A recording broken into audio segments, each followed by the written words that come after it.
हिंदू पंचांग के अनुसार इस वर्ष हम भगवान श्री कृष्ण का 5251वां जन्मोत्सव मना रहे हैं। भगवान श्री कृष्ण का जन्म भाद्रपद महीने के कृष्ण पक्ष की अष्टमी तिथि को रोहिणी नक्षत्र में रात 12 बजे हुआ था। यही कारण है कि हर वर्ष इस पवित्र दिन को कृष्ण जन्माष्टमी के रूप में उत्साहपूर्वक मनाया जाता है। आज के इस वीडियो में हम कृष्ण जन्माष्टमी से जुड़े संपूर्ण जानकारी, जैसे कृष्ण जन्माष्टमी कब मनाई जाती है, क्यों मनाई जाती है, कैसे मनाते हैं, पूजा विधि क्या है, इसकी कहानी क्या है, जन्माष्टमी का व्रत कैसे रखते हैं, व्रत में क्या खा सकते हैं, व्रत नियम क्या है, साथ ही साथ जन्माष्टमी पर्व से जुड़ी हर एक बात को भी जानेंगे। तो नमस्कार दोस्तों, मैं रवि आपका मेरे चैनल रवि वर्ल्ड ट्यूब में स्वागत करता हूं। तो चलिए जानकारी से भरे इस वीडियो की शुरुआत करते हैं। जब जब धरती पर पाप और अधर्म का बोलबाला बढ़ा, भगवान विष्णु ने विभिन्न अवतारों में धरती पर अवतरण किया। उन्हीं के एक अवतार श्री कृष्ण थे, जिनका जन्म धर्म की पुनर्स्थापना और पाप के नाश के लिए हुआ था। श्री कृष्ण का जन्म मथुरा के अत्याचारी राजा कंस से देवकी और वासुदेव की 8वीं संतान के रूप में हुआ। जन्म के बाद उन्हें गोकुल में यशोदा और नंद बाबा के संरक्षण में भेजा गया, जहां उनका बाल्यकाल बीता। श्री कृष्ण ने अपने जीवन के हर पड़ाव पर अद्भुत चमत्कार की और अपने कर्मों से मानव समाज को धर्म, सत्य और न्याय का मार्ग दिखाया। उनके जीवन से जुड़े अनगिनत किस्से आज भी हमें प्रेरणा देते हैं। श्री कृष्ण जन्माष्टमी के दिन भक्तजन उपवास रखते हैं, विशेष पूजा विधि का पालन करते हैं और रात 12 बजे श्री कृष्ण जन्म का उल्लासपूर्वक उत्सव मनाते हैं। आज के इस वीडियो में हम इस उपवास में क्या खा सकते हैं और उपवास के कौन कौन से नियम हैं, इस बारे में भी विशेष चर्चा करेंगे।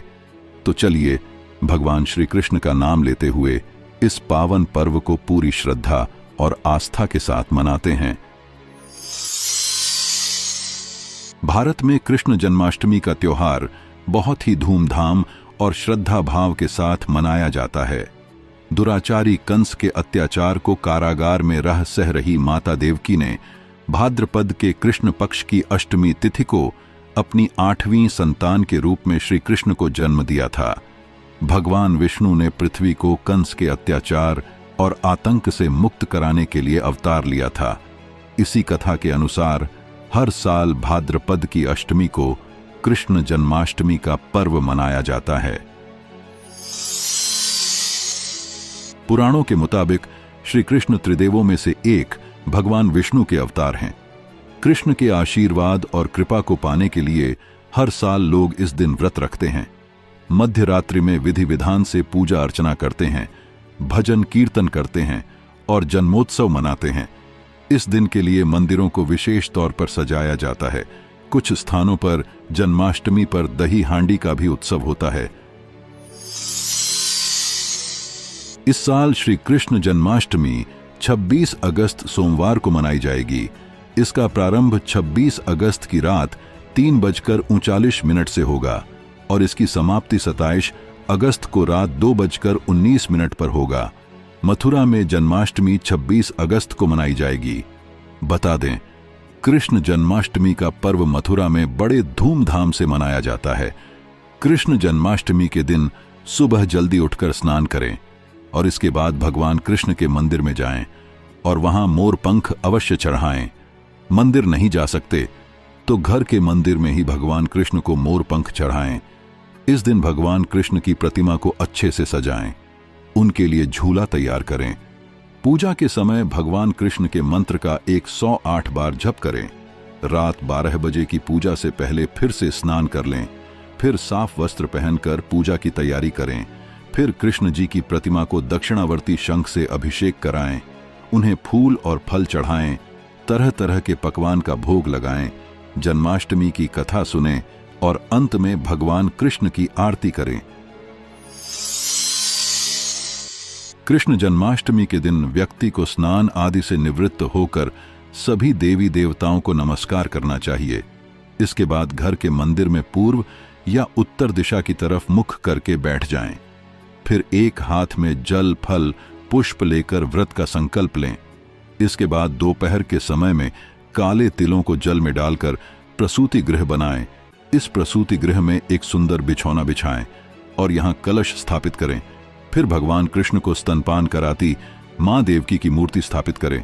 जन्माष्टमी पर भगवान कृष्ण, माता देवकी, नंदलाल, यशोदा मैया, वासुदेव, बलदेव और लक्ष्मी जी की विधिवत पूजा की जाती है। जन्माष्टमी के दिन श्री कृष्ण भगवान की पूजा रात 12 बजे किए जाने की परंपरा है।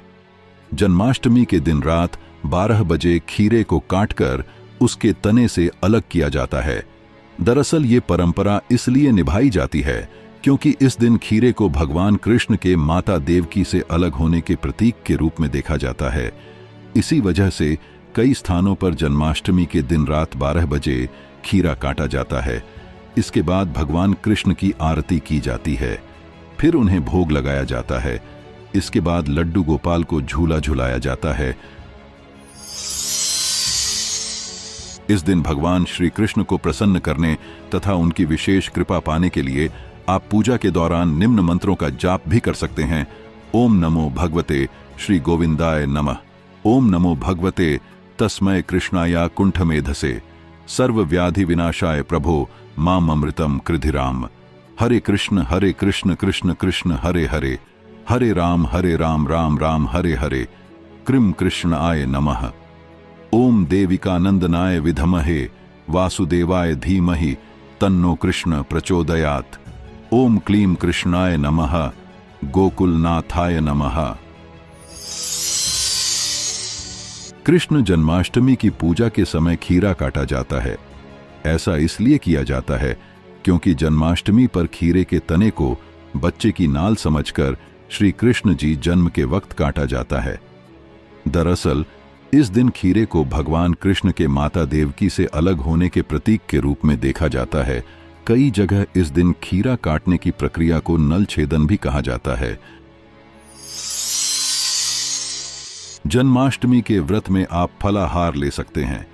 आप फलों, दूध, दही, कुट्टू और सिंघाड़े के आटे, आलू, साबूदाना आदि चीजों का सेवन कर सकते हैं। वहीं रात में जन्माष्टमी की पूजा के बाद आप अन्न भी खा सकते हैं। कृष्ण जन्माष्टमी व्रत सूर्योदय से शुरू होकर अगले दिन सूर्योदय तक रखा जाता है। जो कोई भी इस व्रत को करता है उसे व्रत से एक दिन पहले यानी कि सप्तमी तिथि को हल्का और सात्विक भोजन ही करना चाहिए। इसके बाद जन्माष्टमी के दिन सूर्योदय से पहले उठकर स्नान करने के बाद व्रत का संकल्प लेना चाहिए। इस व्रत में अन्न ग्रहण नहीं किया जाता, लेकिन फलाहार ले सकते हैं।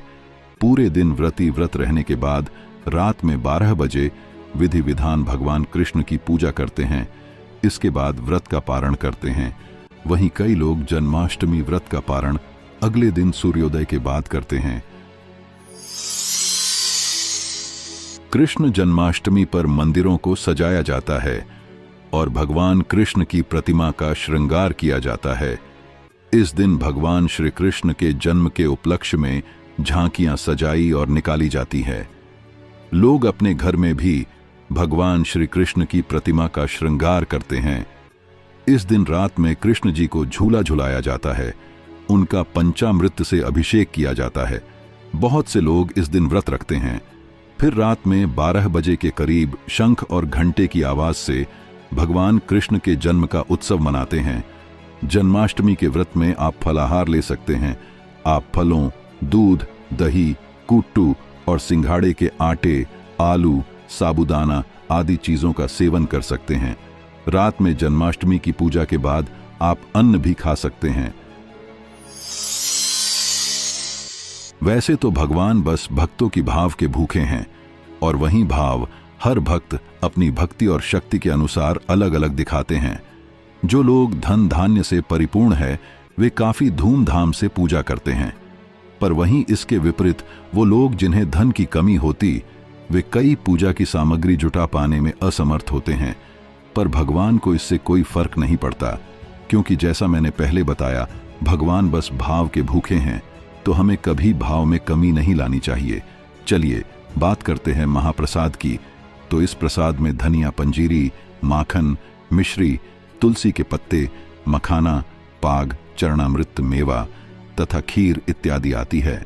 वहीं अगर बात करें 56 भोग की सूची की, तो 56 भोग में भात, सूप, चटनी, खड़ी, दही, बटक, मठरी, चोला, जलेबी, मेसू, रसगुल्ला, शाक की खड़ी, सिखरन, शरबत, बालका, इक्षु, पगी हुई महारायता, फेनी, पूड़ी, खजला, घेवर, मालपुआ, थूली, परिखा, सौंफ युक्त बिलसारू, लड्डू, साग, लौंगपुरी, खुरमा, दलिया, अदोना, अचार, पापड़, गाय का घी, सीरा, लस्सी, सुवत, मोहन, सुपारी, इलायची, फल, मोठ, खीर, दही, मोहन भोग, लवण, कषाय, मधुर, तिक्त, कट्टू, मक्खन, मलाई, रबड़ी, तांबूल और अम्ल इत्यादि मिलकर 56 भोग बनते हैं। जो भगवान श्री कृष्ण को अति प्रिय है, वही पंचामृत को दूध, दही, शक्कर, शहद और घी को मिलाकर तैयार किया जाता है। इसमें तुलसी के पत्ते भी जरूर डाले जाते हैं, साथ ही कुछ मेवे भी डाल सकते हैं। पंचामृत अपनी जरूरत अनुसार कितना भी बना सकते हैं। कुछ जगहों पर जन्माष्टमी के दिन दही हांडी का आयोजन होता है। विशेषकर इसका महत्व गुजरात और महाराष्ट्र में है। दही हांडी का इतिहास बहुत दिलचस्प है। बालपन में कान्हा बहुत नटखट थे। वह पूरे गांव में अपनी शरारतों के लिए प्रसिद्ध थे। कन्हैया को माखन, दही और दही बहुत प्रिय था। उन्हें माखन इतना प्रिय था कि वह अपने सखाओं के साथ मिलकर गांव के लोगों के घर का माखन चोरी करके खा जाते थे। कान्हा से माखन बचाने के लिए महिलाएं माखन की मटकी को ऊंचाई पर लटका दिया करती, लेकिन बाल गोपाल अपने सखाओं के साथ मिलकर एक पिरामिड बनाकर उसके जरिए ऊंचाई पर लटकी मटकी से माखन चोरी कर लेते। कृष्ण के इन्हीं शरारतों को याद करने के लिए जन्माष्टमी में माखन की मटकी को ऊंचाई पर टांग दिया जाता है, जिसमें लड़के नाचते गाते पिरामिड बनाते हुए मटकी तक पहुंचकर उसे फोड़ देते हैं। इसे दही हांडी कहते हैं और जो लड़का ऊपर तक जाता है उसे गोविंदा कहा जाता है। जन्माष्टमी का पर्व हर साल भाद्रपद मास के कृष्ण पक्ष की अष्टमी तिथि को मध्य रात्रि में रोहिणी नक्षत्र में मनाया जाता है। इस दिन भगवान कृष्ण के बाल स्वरूप की पूजा अर्चना की जाती है और दूध, दही, शहद, घी, गंगा जल आदि का चरणामृत बनाकर मध्य रात्रि को अभिषेक किया जाता है। अगर आप भी कृष्ण जन्मोत्सव का पर्व मना रहे हैं तो पूजा की कुछ जरूरी सामग्री को आज से ही इकट्ठा कर लें, ताकि कान्हा का पूजा अर्चना में कुछ बाकी न रह जाए। कान्हा के पूजा सामग्री की बात करें तो इसमें धूप बत्ती और अगरबत्ती, कुमकुम, अबीर, गुलाल, केसर, कपूर, रोली, सिंदूर, चंदन, यज्ञोपवीत 5, अक्षत, पान के पत्ते, सुपारी, पुष्पमाला, हल्दी, आभूषण, रुई, तुलसी माला, कमलगट्टा, सप्तधान, गंगाजल, शहद, तुलसी दल, कुश्व, दूर्वा, पंचमेवा, शक्कर, गाय का घी, गाय का दही, गाय का दूध, रथुफल, छोटी इलायची, सिंहासन, झूला, आसन, मिष्ठान्न बाल स्वरूप, कृष्ण की प्रतिमा, भगवान के वस्त्र, केले के पत्ते, औषधि, पंचामृत, दीपक, नारियल, फूल, फल, मोरपंख, गाय बछड़े सहित मुरली, माखन, मिश्री, खीरा आदि है। इस बार 26 अगस्त को सोमवार का दिन है। अष्टमी के साथ रोहिणी नक्षत्र भी है। यह संयोग है जब भगवान श्री कृष्ण का जन्म हुआ था। इस बार का यह संयोग कई सालों बाद बन रहा है। ऐसा माना जाता है कि इस दिन कुछ कार्यों को करने से साधक को कई तरह की परेशानियों का सामना करना पड़ सकता है। अगर आप भी इस तरह की गलती करते हैं तो जन्माष्टमी की पूजा से शुभ फल की प्राप्ति से वंचित रह जाएंगे। ऐसे में चलिए जानते हैं जन्माष्टमी के दिन क्या करें और क्या न करें। जन्माष्टमी के दिन सुबह जल्दी उठकर स्नान और सूर्य देव को जल देना चाहिए। विधिपूर्वक भगवान श्री कृष्ण की पूजा कर माखन और मिश्री का भोग लगाना चाहिए। भोग में तुलसी के पत्ते जरूर शामिल करें। मोर पंख और मुकुट समेत आदि चीजें अर्पित करें। गरीब लोगों में अन्न और धन आदि चीजों का दान करें। इस दिन चांदी की बांसुरी लाकर कान्हा को चढ़ाएं। बाद में पूजन संपन्न होने के बाद इसे अपने पर्स में हिफाजत से रखें। जन्माष्टमी के दिन माखन और मिश्री का भोग लगाकर अगर घर में 1 साल से छोटा बच्चा हो तो उसे अपनी अंगुली से चटाएं। इस दिन सुंदर सुसज्जित झूला लाकर उसमें कान्हा जी बिठाएं। कान्हा जी और बलराम जी को राखी बांधें। कान्हा पूजन में तुलसी का प्रयोग जरूर करें। जन्माष्टमी पर भगवान कृष्ण का शंख में दूध डालकर अभिषेक करें। कृष्ण जन्माष्टमी के दिन धार्मिक स्थल पर जाकर फल और अनाज दान करें। इस दिन गाय बछड़े की नन्ही प्रतिमा लाने से भी धन और संतान संबंधी चिंताएं दूर होती हैं। मोरपंख श्री कृष्ण को अत्यंत प्रिय है, अतः जन्माष्टमी पूजन में इसे जरूर चढ़ाएं। हार सिंगार, पारिजात या शैफाली के फूल श्री कृष्ण को बहुत पसंद है। अपनी पूजन में इनका प्रयोग करें। इस दिन सुबह की पूजा करने के बाद दिन में सोना वर्जित है।